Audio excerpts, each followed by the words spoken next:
Because before I read you some quotes, I want to also read you why I'm saying this to you.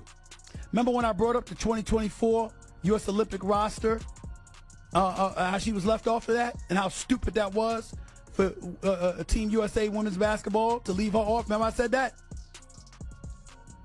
They said this. This is where they're going now.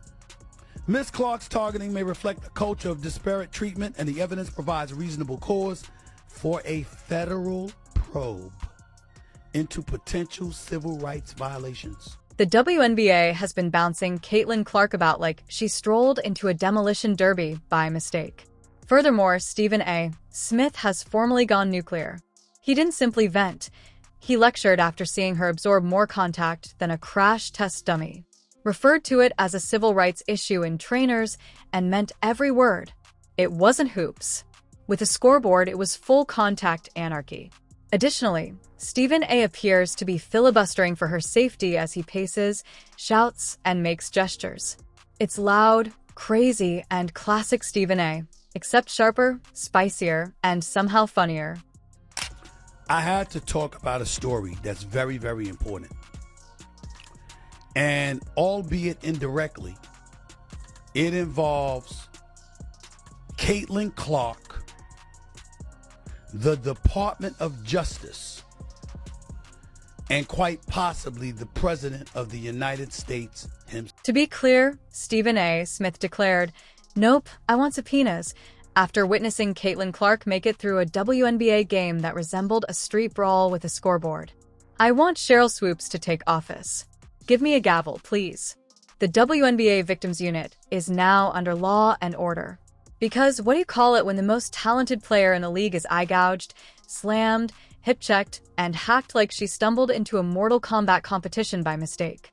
Stephen A. isn't just upset, he's making a case. Additionally, the final argument is blazing hot. And I feel bad because it seems like the sisters are bullying the little girls, or the older players are bullying the younger girls. I don't want to make it about race because I've seen white girls bullying the young white girls. I've seen the black girls bullying the young white girls. Yes, you may spend all day criticizing Caitlin Clark's performance. Per RPM, CPR, FBI, CIA usage rate, field goal percent, plus or minus. As if you were constructing a government file. Stack all the acronyms. However, the statistics sheet does not include the forest.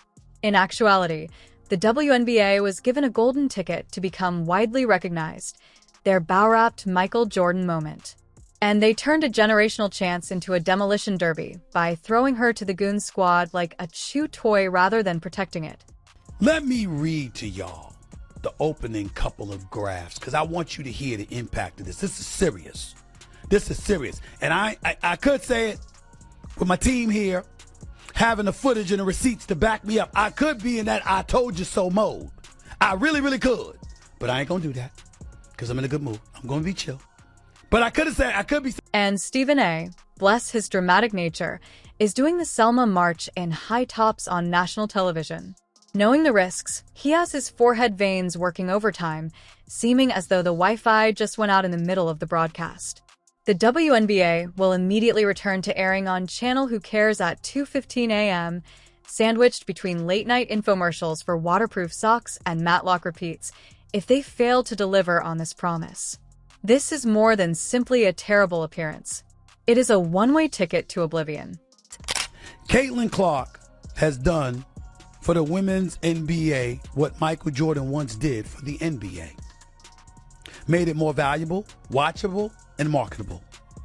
Instead of protecting its transformative star, the league's leadership ignores the relentless targeting of... Indeed, a WNBA player is most likely typing. She got to earn her respect, somewhere in a smoky group chat. In today's league, gaining respect seems to mean enduring 4 quarters of full-contact demolition derby. Thus, this is right before setting a screen hard enough to register on the RTOR scale. Ignore your skills. This is the least concussed person's survival. Treating its greatest asset as if she were a PR headache. That approach could turn into legal liability for the WNBA. Okay, well, get this. Get this. We're watching this play out. Caitlin Clark's been hurt. We're watching in front of our very eyes how differently these teams are treating the Indiana Fever without Caitlin Clark on the court. I mean, let's just be real. It's been much different. Let's dissect this. A rookie is generating ratings that the WNBA hasn't seen since Hope, duct tape, and a fax machine from the 1990s kept the league afloat. She's making headlines, attracting new fans, packing arenas, and creating genuine buzz. What is the thank you present? She is the one struck with a technical foul after being poked in the eye, tripped from behind, and given a full-on body slam. Irony loves company. That makes great sense, doesn't it? Dennis Rodman is watching this in a different timeline and remarks, "Even I had limits." However, Stephen A. Smith has put on his superhero cape for justice, so don't worry. He is referring to it as such. Additionally, the internet is having a great time. The responses are timeless. She fails. She must become more resilient. What about every other gamer who was harmed? Yes, exactly. The Victimhood Olympics, in which compassion is scarcely available. The Hunger Games of adversity. The grand victory in this case, however, is witnessing someone else level themselves and exclaiming with pride, "Well, I had it worse, so stop whining." They gave the WNBA a golden goose, and they're pulling out the fryer and spicy sauce rather than tending to it.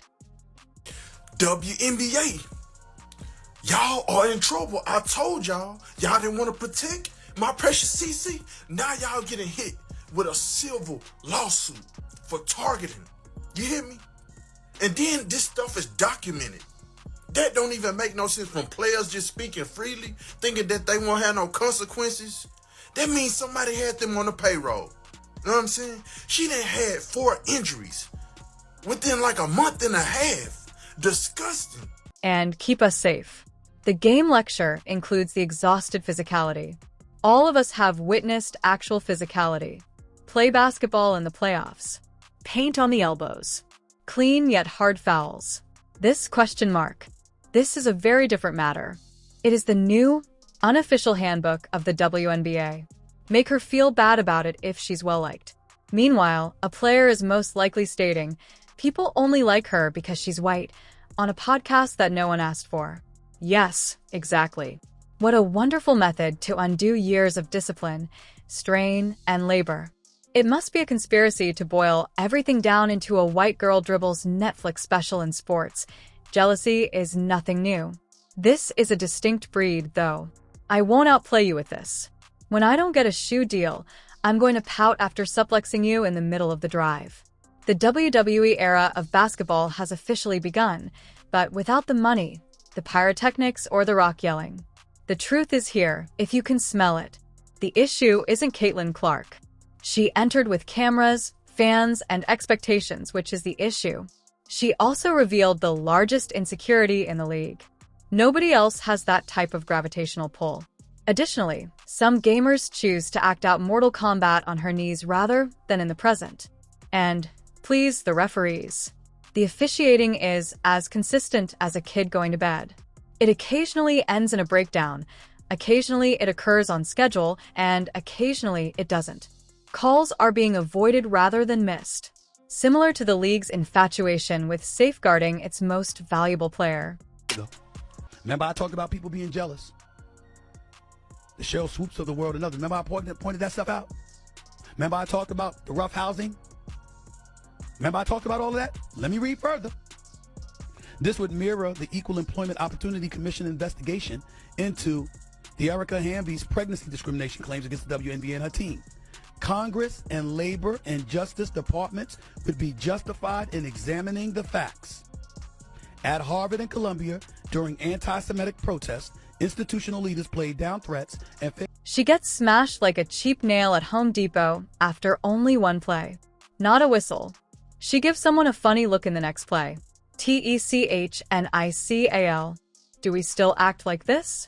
Referees that appear to have received their instruction from UFC judges are on display.